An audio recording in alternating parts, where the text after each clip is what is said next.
Here's something that might shake up your view of religious history. The language we think of as God's original tongue didn't even exist during the time of most biblical stories. Hebrew only emerged around 1000 BC, long after many of the events it describes. Well, that's fascinating, and it really challenges what most people assume about biblical languages. How did this misconception become so widespread? It's actually a relatively modern idea. The earliest Hebrew inscriptions we have, like the Gezer calendar, come centuries after the supposed time of figures like Abraham or Noah. So we're dealing with this fascinating disconnect between the historical record and popular belief.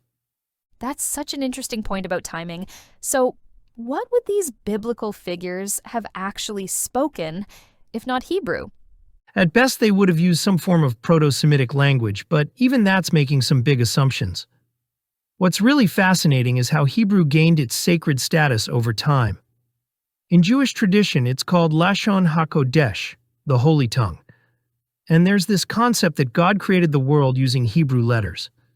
But even the Hebrew Bible itself isn't entirely in Hebrew, right? There are whole sections in Aramaic. Exactly. And here's where it gets really interesting. When Jews spread throughout the ancient world, they were totally fine using Greek translations like the Septuagint. The sacredness of Hebrew, as we know it today, evolved gradually. It wasn't some fixed concept from the beginning. Well, that certainly challenges the traditional narrative.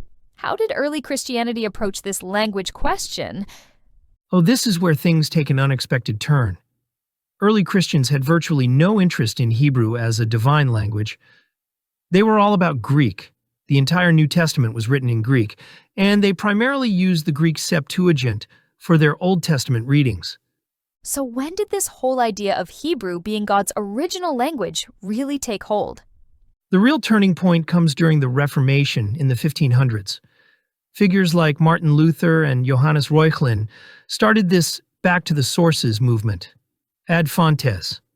They were looking for something pure and uncorrupted, and Hebrew seemed to fit that bill perfectly. That's quite a shift in thinking. It sounds like they were almost creating a new origin story for the language itself. Exactly right. And here's what I find really profound about all this. The whole concept of God speaking any human language becomes increasingly problematic the more you think about it.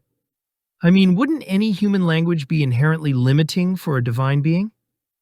Well, that opens up some deep philosophical questions about how an infinite being would communicate with finite creatures. And that's exactly where this gets interesting for modern religious practice. Understanding this history doesn't diminish these traditions.